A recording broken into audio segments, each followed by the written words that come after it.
Welcome to the Agent of Wealth podcast with Marc Bautis from Bautis Financial. In this podcast, Marc helps guide you towards financial freedom, ensure you never run out of money, and create a balance in life that prioritizes what is most important to you. Join us for this journey as Marc draws from years of expertise and guest experts to solve the multiple wealth building challenges involved in your financial life.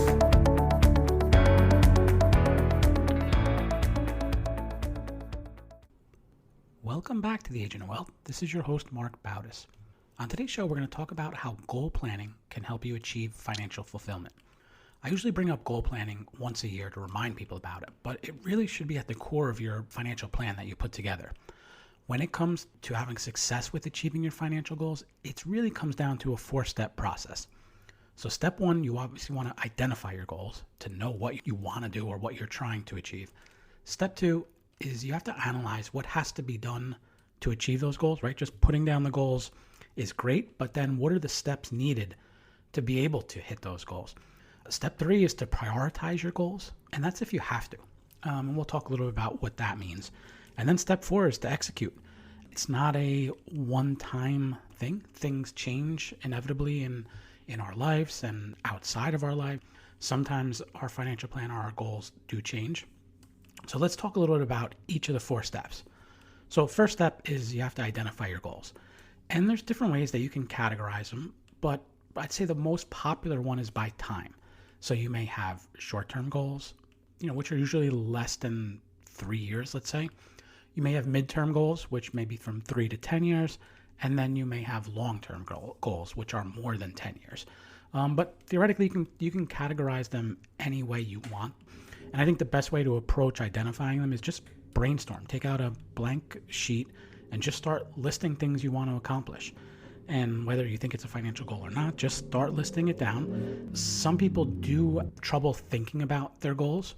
So every year we send out a checklist to help people identify them or help people think about them. And you can get a copy of it in the show notes or by going to bautisfinancial.com/master list of goals. The checklist, it breaks goals up into different areas. First, you have retirement goals, and that's things like, do you want to retire early? Do you want to take sabbaticals during your career? Or do you want to change your residency during retirement? Then you have family goals, which could be things like, do you want to save for a child's education? Do you have plans to change your marital status? Do you want to save for a family milestone like a wedding or a bar mitzvah? Then there are things that are categorized as self-development and professional goals. Do you want to achieve financial independence or improve your financial knowledge? Do you want to pursue more education or certifications for personal or professional reasons? Or you may want to start your own business. Then we have asset and debt goals. And that's, could be things like, do you want to reduce the risk of market volatility in your portfolio? Or do you want to either start or increase the amount in your emergency fund? You may want to pay off some debts that you have. You may have plans where you want to buy a second home, a vacation home, or even like an investment property. Then there may be tax planning goals. It could be something as simple as, do you want to reduce your tax liability now or in the future? There are usually healthcare goals that pop up. You may want to age in your home and avoid a nursing home, or, do you need to prepare for a possible illness? Then there's estate planning. Do you want to provide gifts to your children and loved ones during your lifetime? Or maybe you want to ensure that your spouse or other family members are taken care of in the event of your death. So these are just a few from the checklist. The checklist has a more comprehensive list, but really a goal can be anything that you can think of. Most likely these goals that you identify or that you choose, they're going to require money to do them, right? So let's say, for example, you want to pay for your child's education or child's college. That's definitely going to cost money to do that. Or you want to retire at a certain age or buy a vacation home. All these things cost money. So for steps 2 and 3 of the process, which include how to analyze what needs to be done to achieve the goals and then how to prioritize them, we're going to walk through an example. And, identifying goals are something you can do by yourself. But here is where some financial advisors have access to planning tools that can help. So let's just take a simple example. We have a husband and wife. They have 3 straightforward goals. They want to have enough money saved to pay for 100% of their son's college costs. They want to retire at age 65, And then the third goal, they want to spend $10,000 a year in retirement on vacations. Now that they have identified the 3 goals, let's analyze what is needed to achieve these goals. So let's first look at the college education goal. So first step is we want to project out what the cost of college will be by the time their son goes to school. As far as what college will cost in the future, there are a couple ways to look at it. We may look at a particular school, what it costs currently, and then obviously project out what that would be in the future.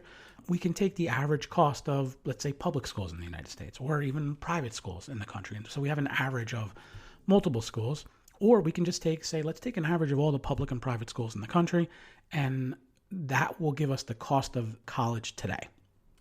And then what we do is we inflate it for that projected cost.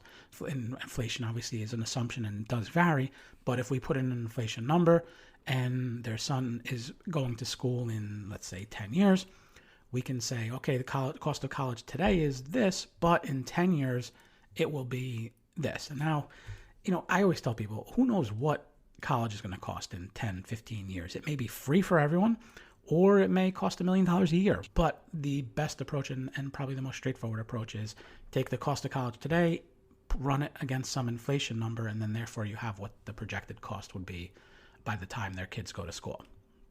So now that we know that projected cost, the next step is finding out, okay, well, how much should they be saving from now until that period of time to be able to have that money saved so that it can pay for college. So again, this is just another calculation that looks at how much time exists between now and when their son will go to school, and then what rate of return they could expect to see on their investments. Again, rate of return is another assumption because we're looking in the future. But again, we can provide some numbers to try and predict what they would see from investment returns. Based off of those inputs, we can come up with a number of how much they'll have to start saving per month from now, or if they just want to drop a lump sum of money now and pay for it now. But most people say, all right, tell me what I have to save each month, and work that into their budget, into their spending.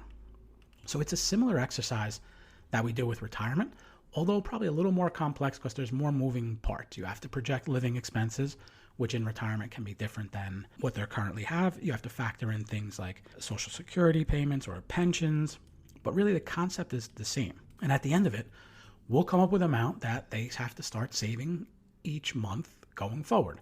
And in this case, they wanted to retire by 65. So it's usually projected, okay, from now until age 65, this is how much they'll have to save per month. All right, so then we do really essentially the same process for the third goal, which is having $10,000 set aside each year for traveling. We know it's pretty straightforward, $10,000 each year. However, we do have to inflate it because their trips, if they're $10,000 year one, they'll probably, like everything else, go up in cost each year as inflation takes hold. So now that we ran that calculation for all 3 goals, we'll know how much has to be saved each month to put into those 3 goals. And then the next step is really looking at, okay, is this doable? They'll look at it and they'll look at their income. We know that they have living expenses, that they have taxes that they're paying, and we'll be able to tell whether it's something that's achievable or not. For a lot of people, they go through it and they are able to save the amount of money that's necessary to do what they want to do. But for a lot of people, the money they have coming in is not enough that after paying their living expenses, after paying their taxes, they don't have enough left over to put whatever was required as part of the analysis in step 2. So now we move on to step 3, which is prioritize. You may have to choose what's the most important goal. So for, let's say this example, the husband and wife say, you know what, whatever needs to be done, I want to make sure that I can put my son through college. So we might say, okay, you have enough to save for that goal. We're going to prioritize that. And we look at retirement. Now retirement will be impacted. And then what we can do is run different scenarios and say, well, you'll still have enough to pay your current living expenses or your projected retirement living expenses, but instead of retiring at 65, you're going to have to retire at 67. Or you can still retire at 65, but you may have to reduce your living expenses or not take that $10,000 trip every year in retirement, but only take a $5,000 trip. Either way, this is what the flow looks like. It's looking at prioritizing and saying what's important and adjusting what they can and will do to execute on those goals. They may say they don't want to work a day past 65, and we can say, okay, that's fine. If we save the amount that first came up in the analysis to do that. But by doing that, we have to reduce the amount you're saving every month to pay for your son's college costs, and you'll only be able to cover 80% of what the projected college cost is. And that may mean, okay, they're fine with it, and then maybe they have to take out a loan for the remaining 20%. The prioritization is really working through all these different scenarios to see, how does making changes actually impact what the projection is. Now, the next phase is really the execution of this. One recommendation, if you take one thing away from this show, it should be that the number one way to set yourself up for achieving success with your goals, it's to automate the savings towards them. I mean, if it's like retirement, automate a savings in your 401k, IRA, that you don't have to go in every paycheck or every month and move money around. You really want it to happen automatically. Same thing with if, let's say, paying down debt is an example. Automate the monthly payment or overpayment or higher payment to pay down your debt rather than having to manually go and transfer it. I see many times where people either want to lump it up and at the end of the year see how things went and then save to their goals based off of how things went. You'll have a more success if you take the approach of really automating it, and that way it's essentially prioritized within your daily lives or lives around your paycheck if it's automated. Because what happens if you say I'm going to lump it up and I'll either do it manually at the end of the month or manually every 6 months or manually at the end of the year, inevitably something's going to happen during the year where you're going to want to spend money on something else, and it's very easy to do that if it wasn't already allocated to one of your savings goals. Now, once you go through these 4 steps and you execute and you start saving, like I mentioned earlier, inevitably things are going to change. One, it could be as simple as priorities change, and this goal was the most important today, but next year there's something else that's more important. Or things change with our lives. Maybe we have a change of jobs, or maybe we got a pay raise, and now, where we couldn't fund all of our goals to 100%, maybe now we can, or vice versa. Maybe someone lost a job and we have to go back and reprioritize again with it. So it's never like a set it and forget it where, okay, we're going to find out what we need to do in our financial plan to cover our goals, and then we'll be on our way and everything will be good, and we'll check in on 10 years to make sure we're there. We're advocates of really having a tracker that you can actually look at any time that shows the progress to it. So it looks and says, okay, just as a simple example, I have my 401k paired with my retirement goal, and it can tell at any point that the amount that's in there, and that's really a reflection of how much you're saving versus how much it is growing and how much of your projected retirement expenses, or it can project out, will you run out of money? Is there something else you need to do? In real time, you can really see what's going on, and do I need to make any changes to what was initially put forth in the plan. So that's all we had today for goal planning and how really it can get you to that financial fulfillment or help you on the way. If anyone would like to talk to someone about their goals and things that they can do to help achieve them, we'd be happy to talk. You can schedule a free consultation at bautisfinancial.com/call. Or if you have any questions about anything else with your finances, we'd be happy to talk. Don't forget to follow the Agent of Wealth on the platform you listen from and leave us a review of the show. We're currently accepting new clients, and if you'd like to schedule a one-on-one consultation with our advisors, please do so at bautisfinancial.com/call. Thank you for listening to the Agent of Wealth podcast. Click the subscribe button below to be notified when new episodes become available. The information covered represents the views and opinions of the guests and does not necessarily represent the views or opinions of Bautis Financial. The content has been made available for informational and educational purposes only and is not intended to be a substitute for professional financial planning and investment advice. Always seek the advice of your financial advisor or other qualified financial service provider with any questions you may have regarding your investments and financial planning.